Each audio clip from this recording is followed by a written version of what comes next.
there was some problem in the last video, so let me sum it up, the last 3-4 minutes of the last video. So at that time we were studying water resources. तो water resources का क्या था, क्योंकि ये peninsula के semi arid region में आता था. सेमी एरिड रीजन वो होता है जहाँ पे बहुत अच्छा रेनफॉल नहीं होता, लेकिन इसके साथ बेनिफिशियल क्या चीज़ थी, ये 2 रिवर्स के बीच में था, तो वाटर सप्लाई के बहुत सारे रिसोर्सेज इनके पास थे. जो विजयनगर है वो एक नेचुरल बेसिन है, क्योंकि दोनों तरफ से रिवर से कनेक्टेड है. इसकी स्पेशली जो तुंगभद्रा रिवर है वो नॉर्थ ईस्ट में बहती है, और विजयनगर में उसकी कई सारी स्ट्रीम्स आती हैं जो कि इसको बहुत सुंदर बना देती हैं. जो इसके हिल्स हैं, ग्रेनाइट हिल्स दिखाई देते हैं, वो ऐसा लगता है जैसे पूरी सिटी ने एक पर्वतों का कमरबंद बांध रखा हो. कमरबंद इस करधनी जैसी पहनी हुई हो, तो बहुत ब्यूटीफुल लगता है. और इन पत्थरों पे से जब स्ट्रीम्स फ्लो डाउन करती हैं, फ्लो करके आती हैं, तो बहुत ही खूबसूरत नज़ारा होता है.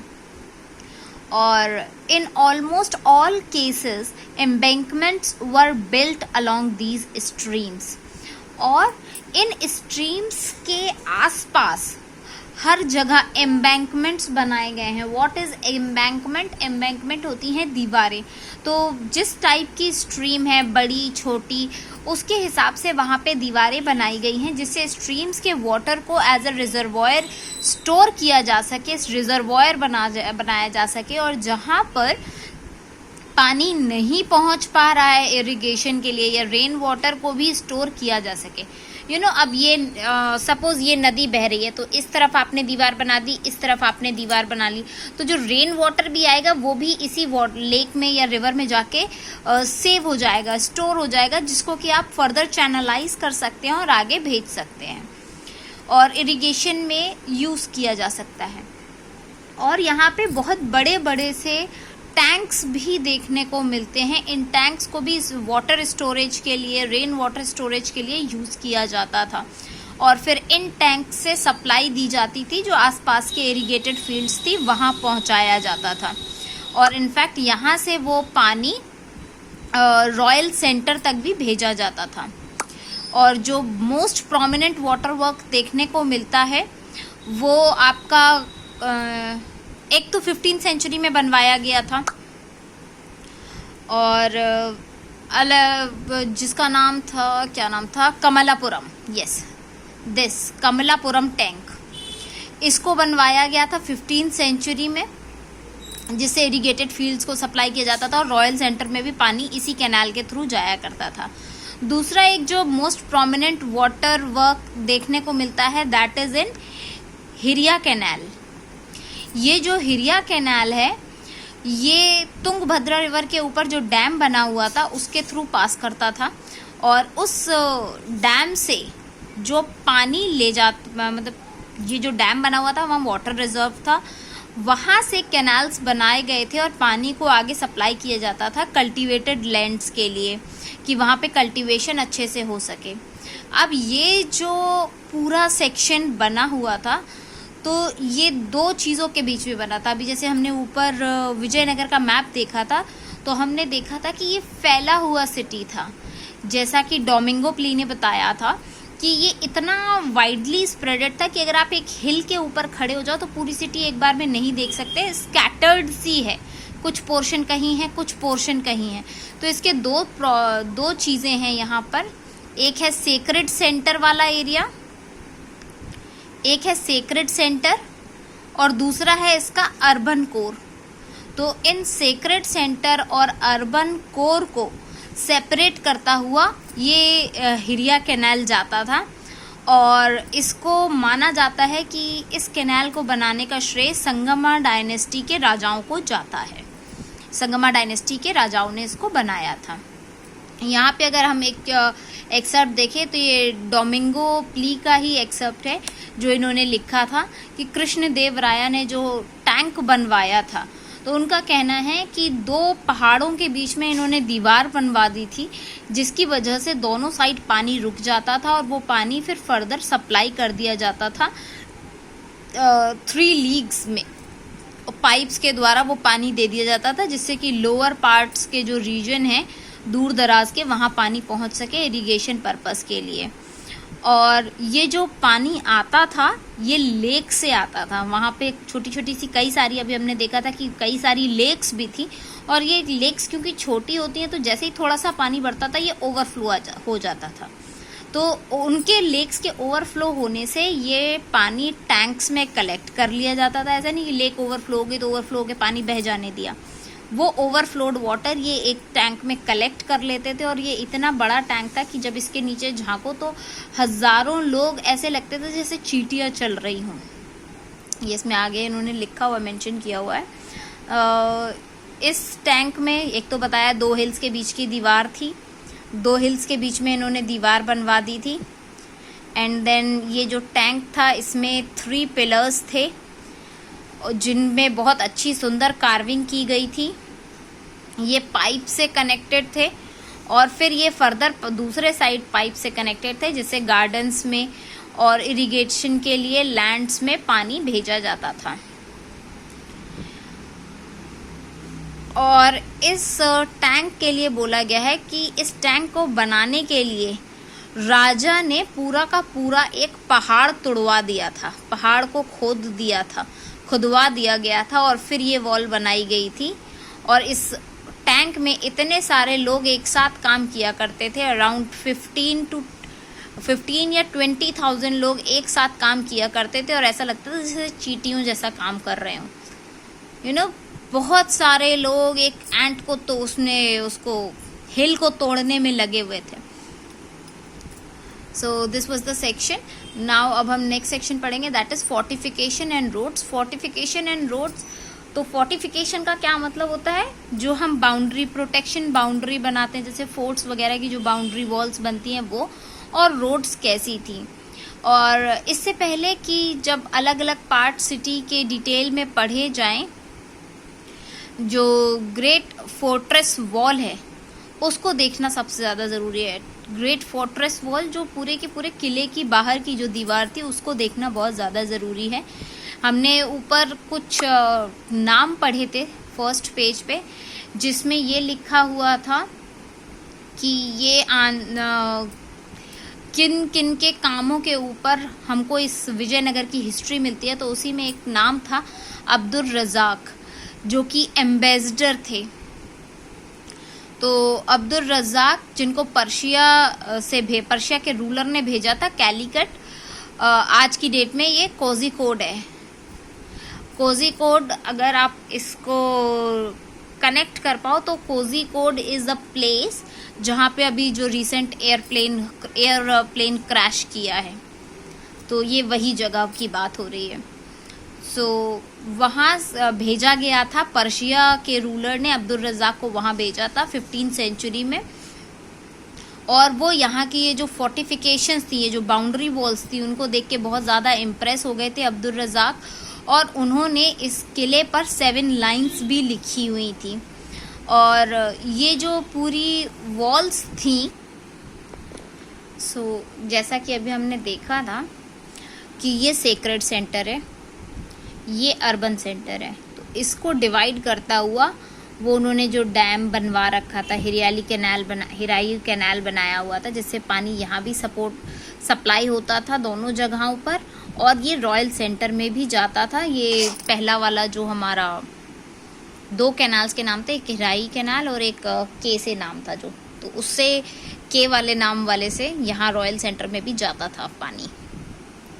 उसके बाद हम देख रहे थे फोर्टिफिकेशंस एंड रोड्स। तो ये जो पूरी सिटी थी, ये सिटी को अगर हम पूरा सिटी देखें तो ये 3 वॉल्स से कवर अप थी। इन 3 वॉल्स की जो कैटेगरीज थी, उसमें जो सबसे आउटर वाली वॉल थी वो अब्दुल रज़ाक उसमें मेंशन करते हैं कि कहाँ गया ओके, इनको कैलीकट, अब्दुल रज़ाक को कैलीकट भेजा गया था कोझिकोड से। और उसके बाद इन्होंने जो वॉल्स देखी तो उसके ऊपर 7 लाइन्स की बात की है उन्होंने।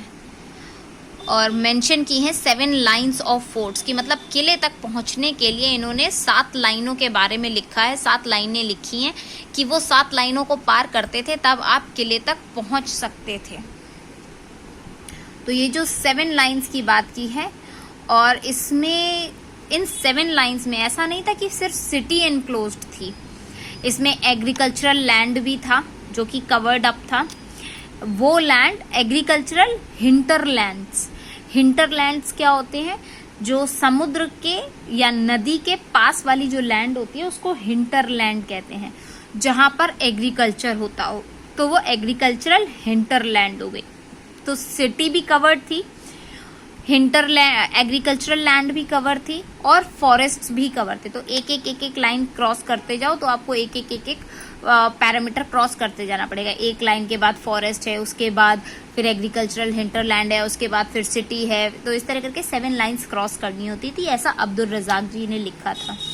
जो इसकी आउटर मोस्ट वॉल थी वो पूरी की पूरी हिल्स को सराउंड करती थी, मतलब जैसा कि अभी हमने सुना था कि ये पहाड़ों से घिरा हुआ सिटी था, तो पहाड़ों को ज्वाइन करते हुए आपस में वॉल्स बना दी गई थी।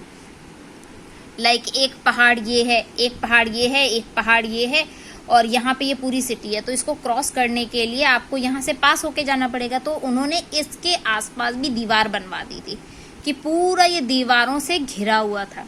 अब ये जो इन्होंने वॉल्स बनवाई थी, इसकी खासियत ये थी कि इसमें कहीं भी सीमेंट, एक तो मैसनरी कंस्ट्रक्शन था कि बहुत मासिव मैसनरी कंस्ट्रक्शन था कि मजदूर जो थे, मिस्त्री लोग थे, वो बहुत ज़्यादा लगे हुए थे और बहुत मासिव, बहुत ज़्यादा दो पहाड़ों के बीच में दीवार बनवानी है। तो यू कैन अज्यूम कि कितना ज़्यादा मिस्त्री या कारीगर लोग लगे होंगे। और पूरी की पूरी सिटी को इन्होंने उन हिल्स से कनेक्ट करते हुए एक वॉल बना ली थी। लेकिन पॉइंट वाज कि इसमें किसी भी तरीके का मोर्टार या सीमेंट नहीं यूज़ किया गया था। अभी जनरली दीवार बनती है तो क्या बनता है, 2 ब्रिक्स रखते हैं, उसके बीच में सीमेंट लगा देते हैं, फिर ऊपर से सीमेंट लगा देते हैं, फिर दूसरा ब्रिक लगता है, तो सीमेंट से उसकी पैकिंग होती है। बट इस समय कोई भी सीमेंटिंग एजेंट यूज नहीं किया गया था। इट वॉज लाइक वेजेस अगर मैं आपको बताऊं तो it's like, let me show you the picture if I can.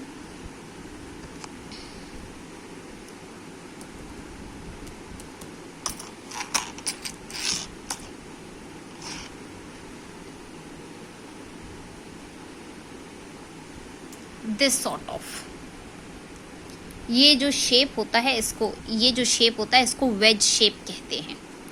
तो इस तरीके से ईंट के ऊपर ईंट या ब्रिक्स के ऊपर ब्रिक्स फंसाकर वो मासिव वॉल्स बनाई गई थी। और जो आउटर पोर्शन बनाया गया था वो बहुत मासिव कंस्ट्रक्शन था, सब बिना सीमेंट के बनाया गया था। सिर्फ वेज शेप को यूज करके, प्रॉपर प्लेस पे वेजेस को यूज करके बना दिया गया था। जो इनर पोर्शन की वॉल थी उसमें क्या यूज किया गया था, इनर साइड पे यूज किया गया था अर्थ पैक्ड विद रबल, मतलब मिट्टी में मलबा मिक्स करके उससे पैकिंग की गई थी बैक साइड में, इनर साइड में। जो स्क्वायर और रेक्टेंगुलर बेसेशंस प्रोजेक्टेड आउटवर्ड्स, जो किले हुआ करते थे, बेसेशंस वर्ड मीन्स किले, तो जो किले हुआ करते थे वो स्क्वायर या रेक्टेंगुलर शेप के हुआ करते थे, जो कि बाहर की तरफ निकले हुए होते थे। जो मोस्ट सिग्निफिकेंट फोर्टिफिकेशन देखने को मिलता है वो मिलता है एग्रीकल्चरल ट्रैक्ट्स का, कि एग्रीकल्चरल लैंड जो थी उनको भी कवर करके रखा हुआ था। अब्दुल रज़ाक ने नोटिस किया है कि फर्स्ट और सेकंड के बीच में, और फर्स्ट, सेकंड और थर्ड वॉल के बीच में कल्टीवेटेड फील्ड्स थी, गार्डन्स थे और हाउसेस थे रिस्पेक्टिवली। और इसी के कंपैरिजन में अगर हम देखें तो डोमिंगो पीज ने भी मेंशन किया है। तो उन्होंने बोला है कि फ्रॉम दिस फर्स्ट सर्किट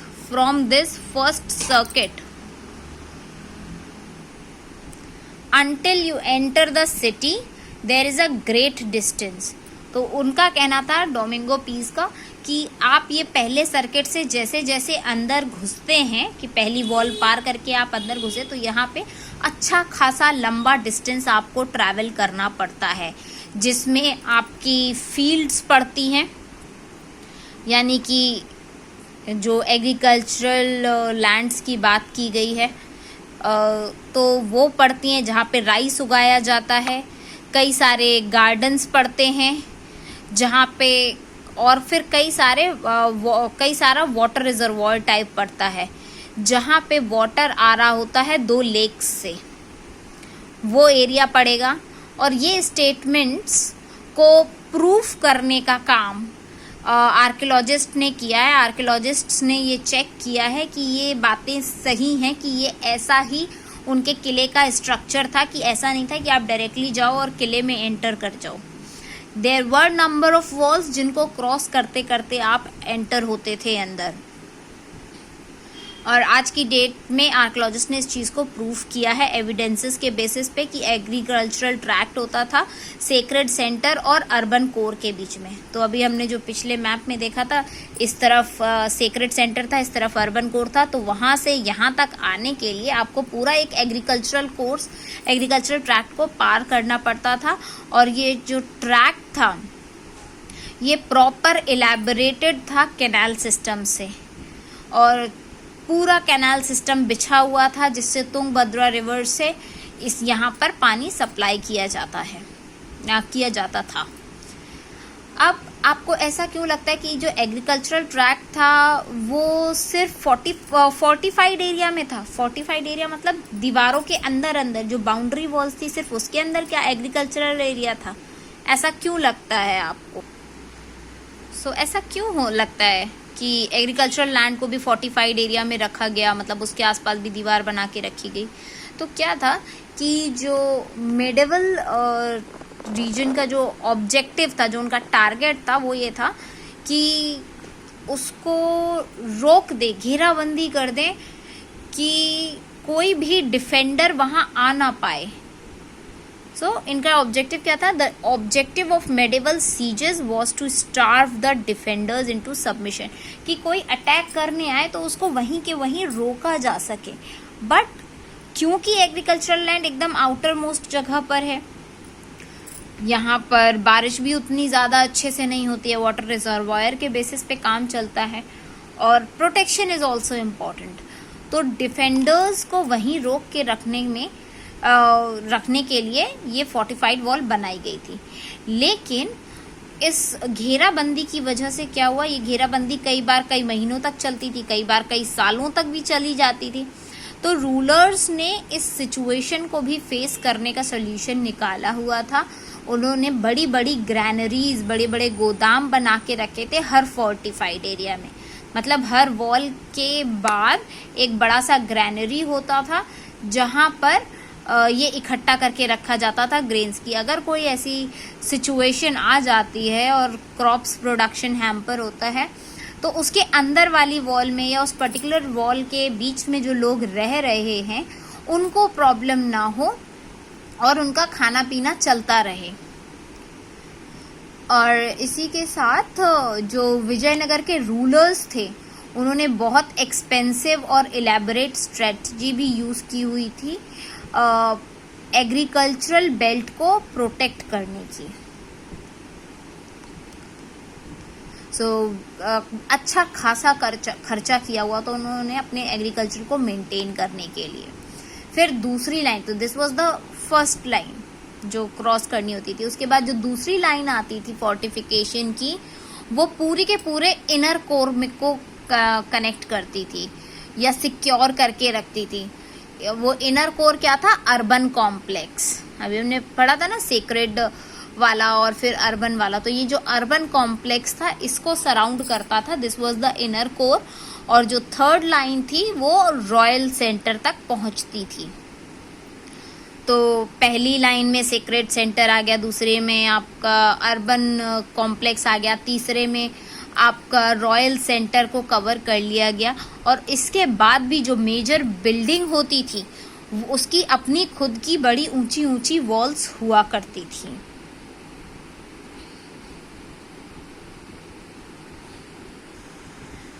अब ये जो बिल्डिंग्स होती थी ये भी अपने आप में वॉल से घिरी हुई होती थी। फोर्ट में एंटर करने के लिए प्रॉपर गार्डेड गेट्स हुआ करते थे जहाँ से मेजर रोड्स गुजरती थी। जो गेटवेज होते थे उनका स्पेशल आर्किटेक्चरल फीचर होता था जिनके स्ट्रक्चर को ईजिली एक्सेस नहीं किया जा सकता था। यहाँ पे आप पिक्चर देख सकते हो कि ये एक गेटवे बना हुआ होता था, इसके ऊपर एक आर्क होता था, आर्क के ऊपर डोम होता था और इस डोम को टर्किश सुल्तान्स का बहुत ज़्यादा इम्पैक्ट था वहाँ पे आर्किटेक्चर में। तो ये माना जाता है कि ये इंडो इस्लामिक सेक्शन को बिलोंग करता है, उनके आर्किटेक्चर को से इन्फ्लुएंस्ड है, क्योंकि ऐसे इंडो इस्लामिक कई सारे स्ट्रक्चर्स भी वहाँ देखने को अंदर मिलते हैं। कई बिल्डिंग्स में भी ये चीज़ें देखने को मिली हैं। आर्कियोलॉजिस्ट ने रोड्स को भी स्टडी किया, तो जो भी मेजर गेटवेज होते थे उसके बाहर भी रोड्स देखने को मिली हैं, पेवमेंट्स मिले हैं उनको। कई बार टेम्पल्स के बाहर से भी ये गेटवे रोड्स और पाथ्स देखने को मिले कि टेम्पल के बाहर भी ऐसे रोड्स होते थे और इन रोड्स के किनारे बाजार लगा करता था। और स्पेशली ये लोग रॉकी जो माउंटेन एरिया होता था उसको हटाकर नॉर्मल पेवमेंट्स को यूज़ किया करते थे, भले ही वो थोड़ा सा लंबा क्यों ना हो, उसको as a proper road use किया करते थे। So we'll continue the next one in the next video.